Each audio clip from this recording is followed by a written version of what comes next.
Good morning बच्चों। देखिए बच्चों, आपको पिछली क्लास में पास्ट परफेक्ट टेंस जो है उसका प्रयोग मैंने बताया और आपको ये भी कहा था बच्चों कि पास्ट सिंपल टेंस के साथ पास्ट परफेक्ट टेंस का प्रयोग आप कैसे करते हैं। हमने आपको कहा कि पास्ट परफेक्ट टेंस को बिफोर द पास्ट या पास्ट ऑफ द पास्ट भी कहते हैं। क्लियर है? तो बच्चों इसका जो यूज है वो दो तीन प्रकार से होता है। तो एक यूज तो आपको हमने बता दिया, कौन सा वाला बता दिया कि यदि भूतकाल में टू एक्शंस यानी दो काम होते हैं तो जो काम अपेक्षाकृत पहले होता है that shall always be written in past perfect tense, उसको हमेशा आपको पास्ट परफेक्ट टेंस में लिखना चाहिए। लेकिन जो काम अपेक्षाकृत थोड़ा बाद में होता है उसको आपको किस में लिखना चाहिए? उसको आपको पास्ट सिंपल में लिखना चाहिए। और बिफोर का प्रयोग आप बीच में करते हैं। मैंने कहा था आफ्टर का प्रयोग करोगे तो स्ट्रक्चर बदल जाएगा, यानी बाद वाला पार्ट आगे और आगे वाला पीछे चला जाएगा। सिंस के बारे में बताया था, यदि दोनों सेंटेंसेस के बीच में सिंस आता है और उसके आगे वाला पार्ट यदि वर्ब की सेकंड फॉर्म लेके आता है तो आप क्या करते हैं। देखो बच्चों, तीन तरीके की चीजें समझाई थी मैंने। एक तो बताया था ये देखो ये बिफोर है, ठीक है। अब आपको बताया गया है कि बिफोर के बाद यदि क्या आ रहा है, पास्ट सिंपल टेंस आ रहा है। वर्ब की सेकंड फॉर्म का मतलब पास्ट सिंपल टेंस ही होता है, ठीक है। तो आप क्या कर सकते हैं, इधर आपको हेड के साथ वर्ब की थर्ड फॉर्म का प्रयोग करना चाहिए। क्लियर है? यानी जैसा कि आपको उदाहरण दिया था, क्या the patient had died before the doctor केम। उसी तरीके से मैं कहता हूं कि my mother had made tea, my mother had made tea before my father woke up. यानी मेरे पापा जागे और उससे पहले किसने क्या किया? मेरी मम्मी चाय बना चुकी थी। मेरे पापा जागे उससे पहले मेरी मम्मी चाय बना चुकी थी। हेड वॉक अप बिफोर, ठीक है। इस तरीके की बातें हैं। उसी तरीके से the match had started, match शुरू हो चुका था before we reached the stadium, हम स्टेडियम पहुंचे उससे पहले क्या हुआ? मैच शुरू हो गया था, ठीक है बच्चों। द ट्रेन हैड लेफ्ट, गाड़ी छूट चुकी थी before they reached the platform या स्टेशन। प्लेटफॉर्म पहुंचे या स्टेशन पहुंचे, रेल के स्टेशन पर, तो उससे पहले गाड़ी छूट चुकी थी। अब बच्चों उल्टा भी करके देखो इसको मैंने यूं बोला, अगर आप इस पार्ट को आगे लाना चाहते हो तो बिफोर भी आगे आएगा। कैसे? जरा बोल के देखो, बिफोर द डॉक्टर केम, अब कोमा आ जाएगा। जब बिफोर आगे ला रहे हैं आप तो बीच में कोमा आ जाएगा। Before the doctor came the patient had died, doctor के आने से पहले मरीज मर चुका था। Before my father woke up my mother had made tea, मेरी माँ जागी, सॉरी मेरे पापा जागे उससे पहले जो है मेरी माँ क्या कर चुकी थी? चाय बना चुकी थी। उसी तरीके से before we reached the stadium the match had already begun, before we reached the stadium the match had already started या the match had already begun, बात एक ही है। उसी तरीके से बच्चों before they reached the platform the train had already left, train क्या कर चुकी थी? पहले ही स्टेशन को छोड़ चुकी थी। तो बच्चों आप इस बात को समझो कि यदि आप इस प्रकार से लिखते हो तो कोई प्रॉब्लम नहीं है। लेकिन अगर आप यूं लिखते हो, जरा देखना, बिफोर प्लस वर्ब की सेकंड फॉर्म, अगर इस वाले पार्ट को आप पहले लेते हो तो बच्चों यहां क्या आएगा? दोनों के बीच में कोमा आएगा, ध्यान दो। और इधर क्या आ जाएगा? ये आ जाएगा हेड वाला पार्ट। कौन सा? ये हेड प्लस वर्ब की थर्ड फॉर्म वाला जो पार्ट है वो ये आ जाएगा। इस तरीके से आप करते हैं। तो पहला प्रयोग तो बच्चों मैंने बताया, उतार लो इसको। पहले प्रयोग को आप क्या बोलते हैं? पास्ट ऑफ द पास्ट बोलते हैं। पहला प्रयोग है बच्चों पास्ट ऑफ द पास्ट। और दूसरी बात इसमें क्या होती है, कई बार बच्चों आप इसका प्रयोग कुछ दूसरे प्रकार से भी करते हैं। जैसे by the time I retired from that college I had taught there for 25 years। इस सेंटेंस को जरा देखो, by the time I retired, ठीक है। By the time I retired from that college, यानी जब मैं उस कॉलेज से रिटायर्ड हुआ तो आई हैड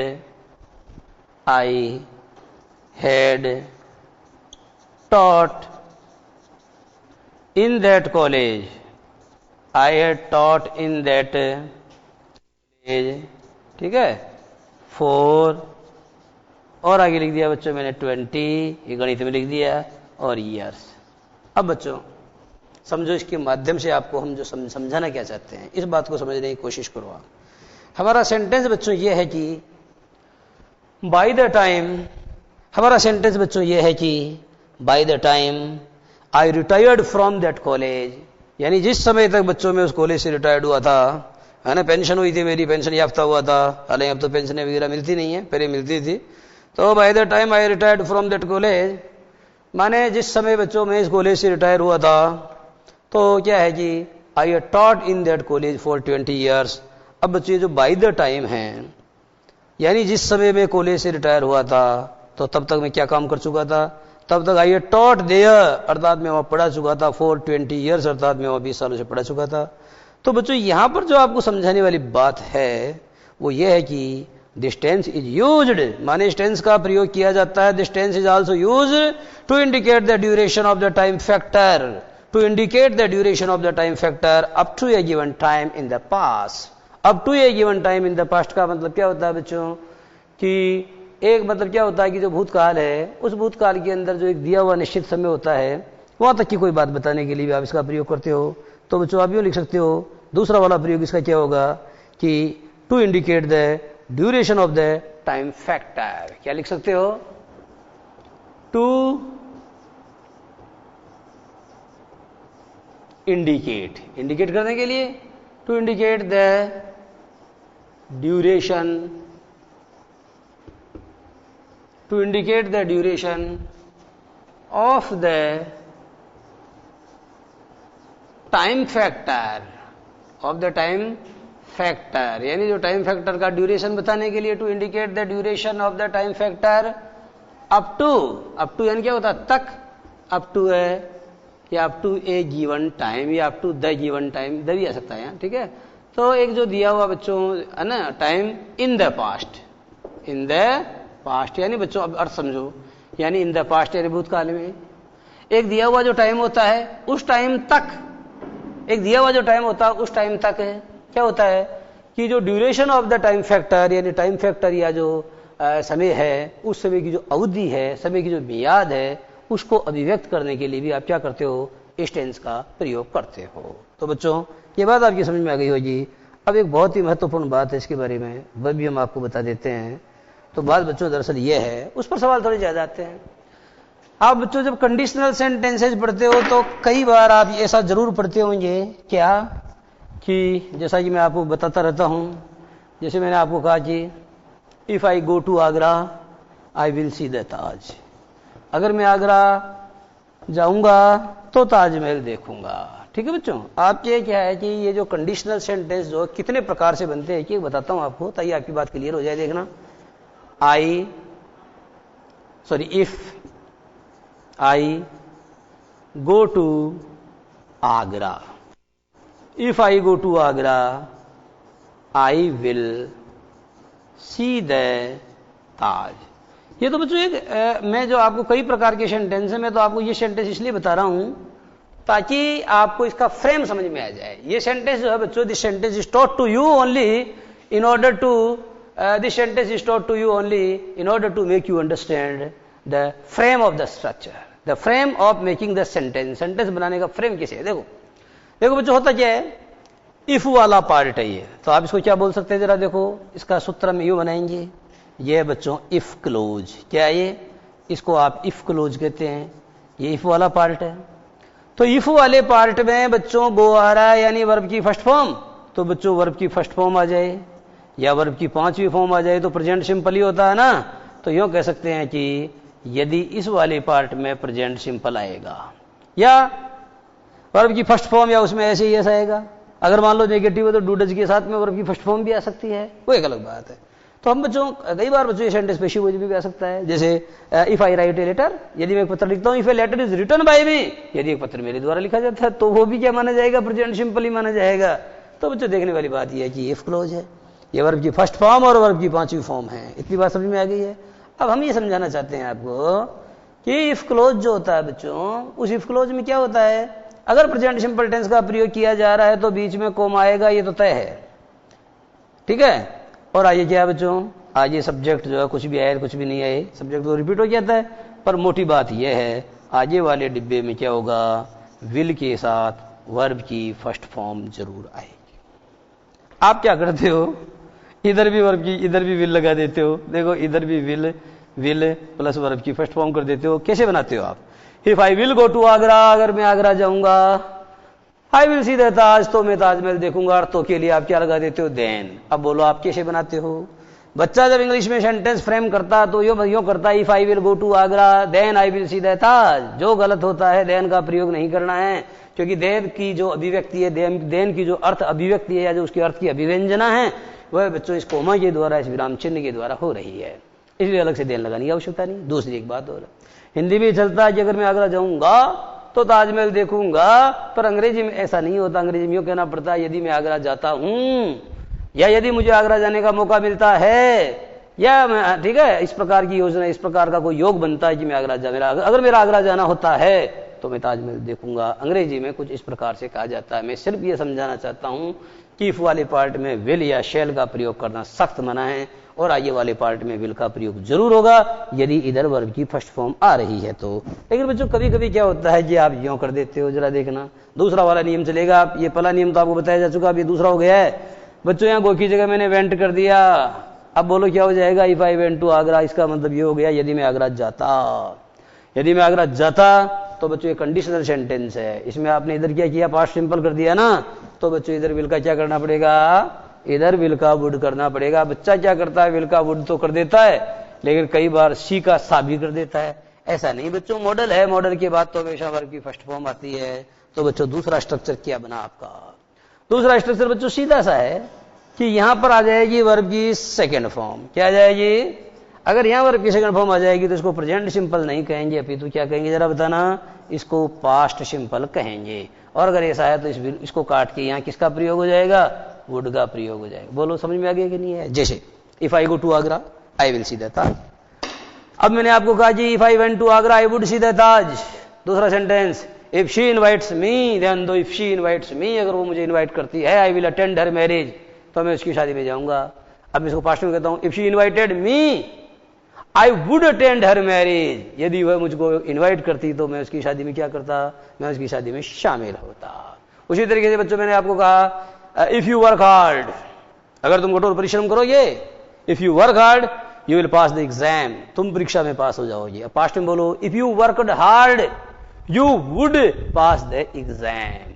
उसी तरीके से बच्चों मैंने आपको कहा इफ यू प्ले वेल, अगर तुम अच्छे से खेलोगे, you will win the contest, तो तुम प्रतियोगिता को जीत जाओगे। और बच्चों में इसको पास्ट में बोलना जरा, कैसे बोलोगे, इफ यू प्ले वेल की जगह करो इफ यू प्लेड वेल, अगर तुम अच्छे से खेलते तो you would win the contest, तो तुम कॉन्टेस्ट को जीत जाते। दोनों प्रकार की कंडीशन समझ में आ गई है। एक तो यह है कि यदि मैं आगरा जाऊंगा तो ताजमहल देखूंगा, और एक ये है यदि मैं आगरा जाता तो ताजमहल देखता। एक बात ठीक है। कभी कभी बच्चों ऐसा भी होता है कि कभी कभी ऐसा भी होता है कि ये जो वेंट है ना, इसकी जगह क्या आ जाता है, जरा देखना, इधर बच्चों इधर वर आ जाता है, इसकी जगह क्या आता है, वर आ जाता है। तो ये जो वर आ जाता है ना, तो इस वर को क्या माना जाता है बच्चों, वर्ब की सेकंड फॉर्म ही माना जाता है। ठीक है, तो क्या करोगे, जैसे if I were the prime minister of India, तो आ जाएगा I would ban all the processions. यदि मैं देश का प्रधानमंत्री होता तो सारी जुलूस क्या कर देता, बंद कर देता उनको। उसी तरीके से बच्चों if I were the prime minister of India, यदि मैं देश का प्रधानमंत्री होता आई वुड अबॉलिश आईटी यानी इनकम टैक्स, तो मैं इनकम टैक्स को बिल्कुल क्या कर देता, खत्म कर देता। तो बच्चों इस तरीके की बातें हैं। तो आप समझ गए होंगे कि दो डिब्बे हैं, अगर इधर वुड आ रहा तो इधर वर्ब की सेकंड फॉर्म आएगी, और अगर इधर वुड आ रहा है और बच्चों वर्ब की सेकंड फॉर्म नहीं है तो वर आएगा, क्योंकि वर्ब को भी वर्ब की सेकंड फॉर्म ही माना जाता है, वाज को भी माना जाता है, लेकिन वाज नहीं आएगा। कंडीशनल सेंटेंसेस में बच्चों स्टार लगा के लिखो, कंडीशनल सेंटेंसेस में वाज का प्रयोग कदापि नहीं किया जाता है, न एक वचन कर्ता के साथ न बहुवचन कर्ता के साथ। कहानी खत्म। अब बच्चों अपन अपनी बात पे आ रहे हैं, जो बात मैं आपको पढ़ाने वाला हूं। कौन सी बात है, यही वाक्य है बच्चों आपका, if I go to Agra I will see the Taj. केवल मैं इसी में क्या करूंगा, थोड़ा सा चेंज कर रहा हूं। देखो इफ है, अब मैंने यहां कर दिया इफ आई, अब गो की जगह मैंने कर दिया इफ आई हैड गॉन। क्या कर दिया, अब बच्चों बताओ टेंस पास्ट परफेक्ट हो गया ना, तो if I had gone to Agra, तो यहां क्या आ जाएगा आई। अब बच्चों वुड नहीं आएगा, वुड के साथ हेव भी आएगा, वुड हेव। अब बच्चों वुड हेव आ गया, इस हेव के हिसाब से सी की थर्ड फॉर्म क्या हो जाएगी, सीन द ताज। ठीक है, सारांश क्या निकला बच्चों? सारांश ये निकला कि यदि इफ वाले क्लोज में किसका प्रयोग हुआ है? हेड के साथ वर्ब की थर्ड फॉर्म यानी पास्ट परफेक्ट का प्रयोग हुआ है तो आगे क्या आएगा? कोमा आएगा। और इस वाले पार्ट में क्या आएगा जरा बताना? इस वाले में बच्चों वुड, ये वुड, हेव और प्लस क्या आ जाएगा जरा बताना? प्लस वर्ब की थर्ड। ये ध्यान देने वाली बात है बच्चों। अब मैं आपको सेंटेंस बोल के बताता हूं, लिखना आपको। मैंने आपको कहा कि if I had gone to Agra I would have seen the Taj. यदि मैं आगरा जा चुका होता या यदि मैं आगरा गया होता तो मैंने ताजमहल देखा होता। इसको कहा जाता है अनफुलफिल्ड कंडीशन। तो अनफुलफिल्ड कंडीशन को एक्सप्रेस करने के लिए भी बच्चों किसका प्रयोग किया जाता है? पास्ट परफेक्ट टेंस का प्रयोग किया जाता है। ध्यान दो, इफ शी हैड इनवाइटेड मी। ध्यान दो बच्चों, इफ यहां लगा दिया मैंने, शी, हेड की जगह हेड या invited. If she had invited me तो मैं आज क्या बोलूंगा? I would attend. गलत, I would have attended her marriage. मैं उसकी शादी को जरूर अटेंड कर चुका होता, किया होता, यदि उसने मुझे आमंत्रित किया होता। क्लियर हो गया है? दूसरा सुनो, if Kamlesh had worked hard. If Kamlesh had worked hard, अगर कमलेश क्या करता? कठोर परिश्रम करता। ध्यान से सुनो मेरी बात आप। तो if Kamlesh had worked hard, यदि कमलेश कठोर परिश्रम करता तो ही वुड हैव डिफीटेड ग्यारशी लाल। तो किसको पराजित कर चुका होता? तो बच्चों ग्यारशी लाल को पराजित कर चुका होता। लेकिन उसने क्या किया? कमलेश ने ठीक ढंग से मेहनत नहीं की और इस कारण से वह ग्यारशी लाल को क्या नहीं कर पाया? ग्यारशी लाल को जो है वो पराजित नहीं कर पाया। तो सेंटेंस क्या था हमारा? इफ कमलेश, ये करता है, हेड, और यहां कर दिया हमने if Kamlesh head worked hard. अगर कमलेश ने खूब परिश्रम किया होता, रियाज किया होता, प्रैक्टिस की होती तो ही वुड हैव डिफीटेड ग्यारशी लाल। तो वो ग्यारशी लाल से ज्यादा नंबर लाता और ग्यारशी लाल को क्या कर देता? परास्त कर देता। उसी तरीके से दूसरा सेंटेंस देखो बच्चों, if you had played well. अगर तुम अच्छे से खेले होते, you would have one the contest. तुम कॉन्टेस्ट को जीत चुके होते। निष्कर्ष क्या निकला बच्चों? निष्कर्ष ये निकला कि इफ वाले पार्ट में यदि हेड के साथ वर्ब की थर्ड फॉर्म आ रही है तो उधर क्या आएगा? उधर वुड हैव के साथ वर्ब की थर्ड फॉर्म आएगी। ये उतार लिया होगा आपने। अब बच्चों आगे का जो आगे की इसमें जो सवाल किस तरीके से आपको उलझा सकता है वो पेच भी आपको मैं एक बार समझा देता हूं। आपके साथ क्या होता है बच्चों कि आप हेड को ही देखते हो और आगे की चीज को देखते नहीं हो। होता यह है कि आपको पूरा देखना चाहिए। जैसे मैंने आपको कहा, एक सेंटेंस दे रहा हूं, जरा ध्यान देना। मैंने आपको कहा वी, ठीक है, और हमने कहा बच्चों आज we would have won the match. हम मैच जीत गए होते। ठीक है, इफ वी, ध्यान देना, if we Kohli in our team. ठीक है बच्चों, अब आपके साथ क्या समस्या है और ये सवाल कैसे आपको उलझाता है? अब देखो बच्चों, आप ये देखो कि सेंटेंस को दो भागों में बांटो। एक पार्ट तो बच्चों यहां तक का हो गया है, एक इफ और ये वाला पार्ट हो गया है। कोई समस्या यहां तक जरा बताना? कोई समस्या नहीं है। अब बच्चों देखने वाली बात यह है कि इस वाले पार्ट में वुड हैव के साथ क्या आ रहा है जरा बताओ? वुड हैव के साथ वर्ब की थर्ड फॉर्म आ रही है कि नहीं? तो इधर क्या आएगा? हेड के साथ वर्ब की थर्ड फॉर्म। तो हेड लाओ, तो हेड तो बच्चों बाहर से लाएंगे, ये आ गया हेड। और बच्चों ये जो ब्रैकेट में हैव वर्ब है, मेन वर्ब, इसकी थर्ड फॉर्म क्या होगी? Have head head. तो हेड लाओ। अब बच्चों यहां आप लोग क्या करते हो? आपको सेंटेंस दिया जाएगा if we would have won the match, if we had Kohli in our team. यदि कोहली हमारी टीम में होता तो हम मैच को जीत गए होते। तो ये गलत है क्योंकि हेड मैंने एक ही बार बोला है, जबकि बच्चों देखना चाहिए कि इसमें हेड दो बार आएगा। तो बच्चों कभी कभी हेड दो बार भी आ सकता है। एक हेड तो क्या होता है? हेल्पिंग वर्ब होती है, सहायक क्रिया होती है। दूसरा हेड क्या होता है? मेन वर्ब होती है, मुख्य क्रिया होती है। बात समझ में आ गई है? तो बच्चों इस क्रम में अपनी बात जारी रहेगी, परंतु इससे पहले हम लेंगे 2 मिनट का ब्रेक।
तो आ गई बात समझ में।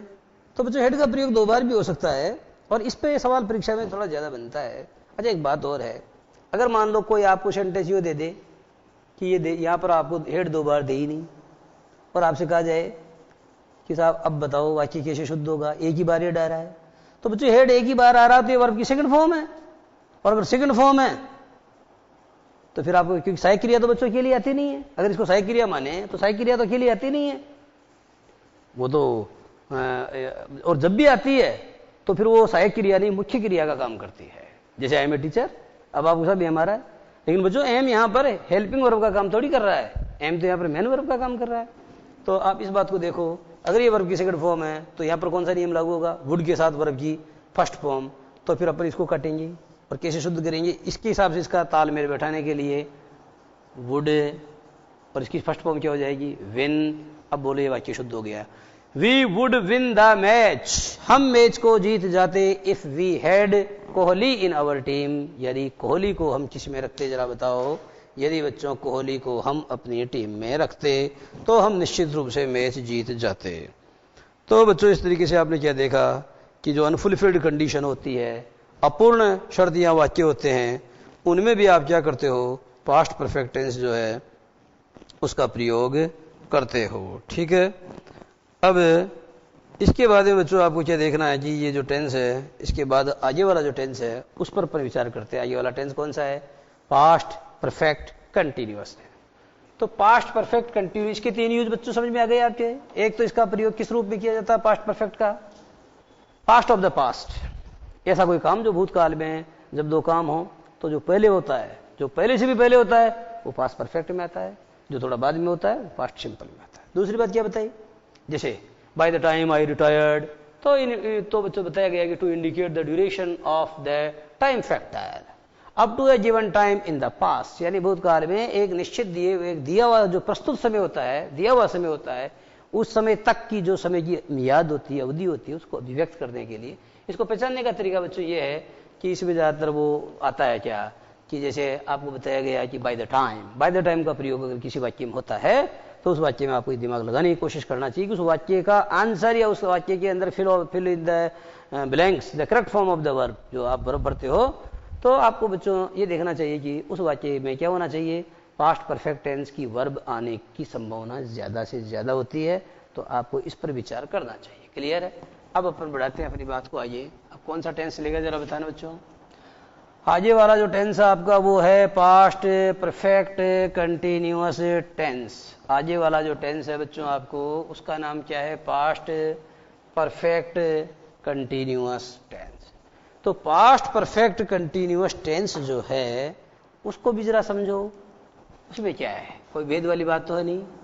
आपने प्रेजेंट परफेक्ट समझा था, प्रेजेंट परफेक्ट कंटिन्यूअस, तो वैसा ये है पास्ट परफेक्ट कंटिन्यूअस। तो पास्ट परफेक्ट कंटिन्यूअस में क्या होगा बच्चों, देखो 2-3 बातें हैं।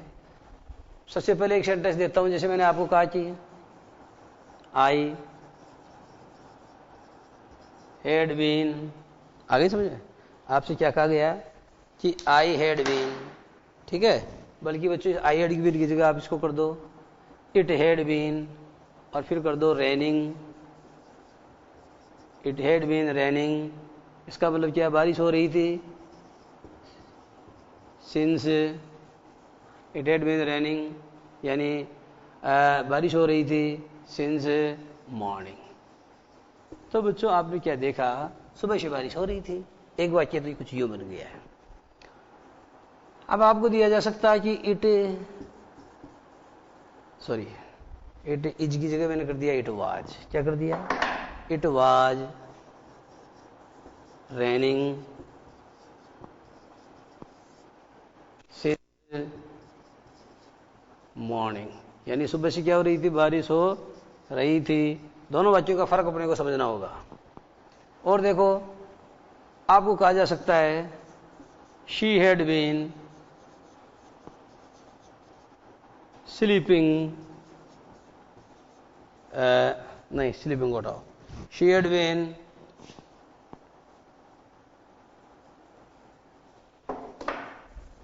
डूइंग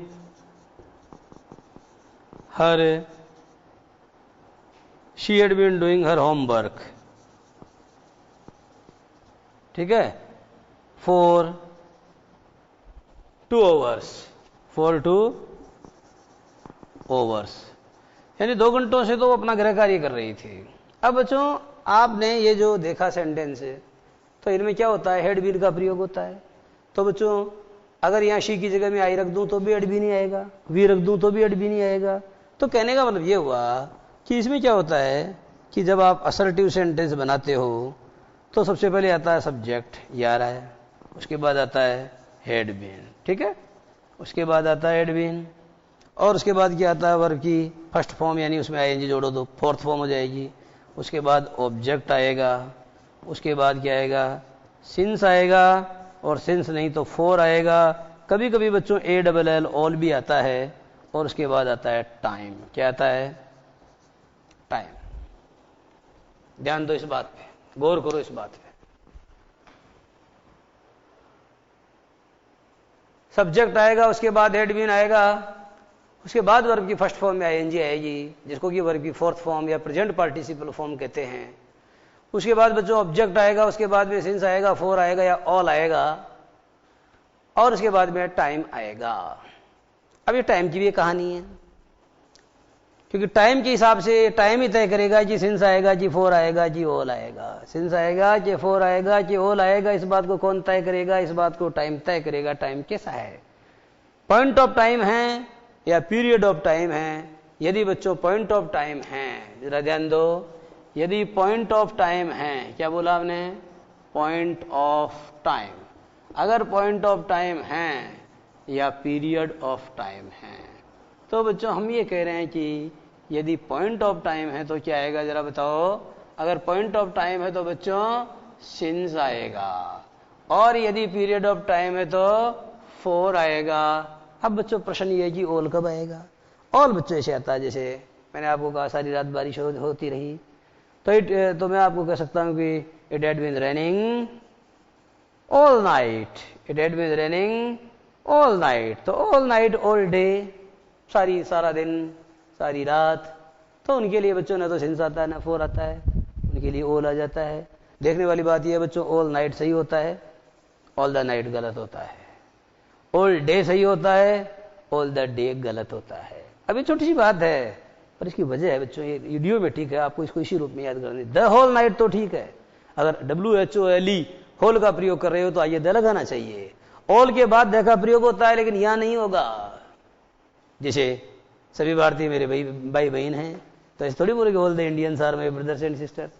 आपको कहना चाहिए all Indians are my brothers and sisters without any distinction. Without any distinction का भाव लाने के लिए मुझे द का प्रयोग नहीं करना पड़ा। यदि मैंने द का प्रयोग किया होता तो इसमें डिस्टिंक्शन का भाव आ जाता है। कुछ खास भारतीय हैं, those who they are my brothers and sisters while others are not, जबकि दूसरे लोग नहीं है।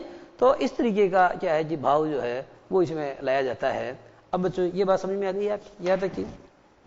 अब दूसरी बात समझो। दूसरी बात समझाने से पहले ये समझा देता हूं ये दोनों वाक्य क्यों लिखा है। It had been raining since morning, यानी सुबह से बारिश हो रही थी। It was raining since morning, सुबह से बारिश हो रही थी। अब बच्चों आप देखो ये वाक्य बिल्कुल शुद्ध है, यहां तक कोई मिस्टेक नहीं है इसमें, लेकिन ये सिंस मॉर्निंग आते इसमें मिस्टेक हो गई है। मैं ये समझाना चाहता हूं कि अगर किसी सेंटेंस में सिंस या फॉर के साथ टाइम को इंडिकेट किया गया है, मेंशन किया गया, अगर किसी वाक्य में सिंस या फॉर के साथ में टाइम को मेंशन किया गया है, ठीक है, यदि किसी वाक्य में सिंस या फॉर के साथ में समय का जिक्र किया गया है, तो बच्चों उस वाक्य का टेंस कंटिन्यूअस नहीं होगा। क्या होगा? Perfect continuous. अब प्रश्न ये है कि परफेक्ट कंटिन्यूअस तो 3 होते हैं, कौन सा परफेक्ट कंटिन्यूअस होगा? परफेक्ट कंटिन्यूअस तो बच्चों 3 होते हैं, प्रेजेंट परफेक्ट कंटिन्यूअस, फिर पास्ट, ठीक है, पास्ट परफेक्ट कंटिन्यूअस, फिर फ्यूचर परफेक्ट कंटिन्यूअस। अब बच्चों प्रश्न ये है कि 3 परफेक्ट कंटिन्यूअस है, कौन से परफेक्ट कंटिन्यूअस में होगा? तो इसका सीधा सा जवाब है ये सिंस मॉर्निंग आ गया है। अब बताओ ये वाज आ रहा है, इस बात से क्या पता चल रहा है कि ये पास्ट का है, तो इसको पास्ट परफेक्ट कंटिन्यूअस में जाना पड़ेगा। पास्ट परफेक्ट कंटिन्यूअस में जाने के लिए हेड लगाओ, लगाया, और साथ में बीन भी लगाओ, ये लगाया, क्योंकि हेड बीन आता है इसमें, और ये वर्ब की फर्स्ट फॉर्म में आईएनजी आ गई, तो ऊपर वाला आंसर सही, नीचे वाला गलत। इसका मतलब बच्चों ये हुआ किसी भी पास्ट कंटिन्यूअस के साथ यदि सिंस या फॉर या ऑल के साथ टाइम को मेंशन किया गया है तो उस वाक्य का टेंस पास्ट कंटिन्यूअस नहीं बल्कि पास्ट परफेक्ट कंटिन्यूअस होगा। और अगर ऐसे वाक्यों को आपको शुद्ध करना है तो वाज या वर्ब को काटकर उसके एवज में हैड बीन का प्रयोग करना चाहिए और वर्ब की फर्स्ट फॉर्म में आएगी तो दोनों सूरतों में आएगी, तो कोई दिक्कत नहीं है। ठीक है, अब बच्चों ये बात अगर आपकी समझ में आ गई है तो मैं आपको पॉइंट ऑफ टाइम और पीरियड ऑफ टाइम का भेद भी समझा दूंगा कि क्या होता है पॉइंट ऑफ टाइम, क्या होता है पीरियड ऑफ टाइम। लेकिन बच्चों आप ये समझो कि यदि आप इस वाक्य का प्रश्नवाचक वाक्य बनाओगे तो कैसे बनाओगे? आप क्या करते हो, इस पूरी सहायक क्रिया को उठा के आगे ले जाते हो। जबकि बच्चों ध्यान दो, सहायक क्रिया में शब्द कितने हैं? एक से ज्यादा हैं।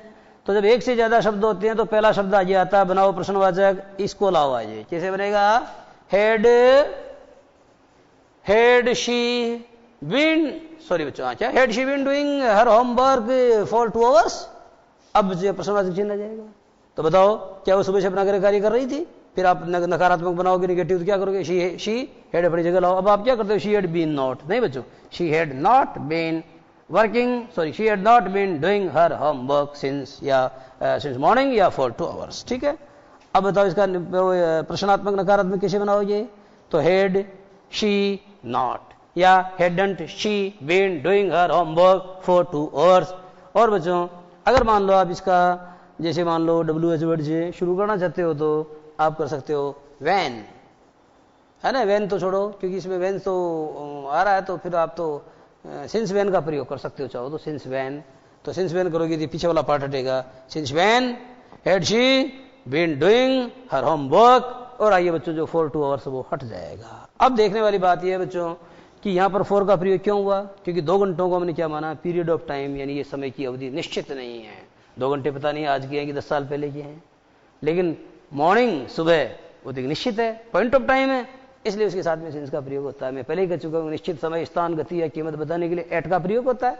चूंकि एट का प्रयोग होता है ऐसे स्थानों उन सबके पहले सिंस का प्रयोग होता है। तो बच्चों क्या देखा आपने? पास्ट परफेक्ट कंटिन्यूअस टेंस आपका पूरा हो गया है। इस तरह से बच्चों आज की बात यही समाप्त, और आगे वाली बात अगली क्लास में बच्चों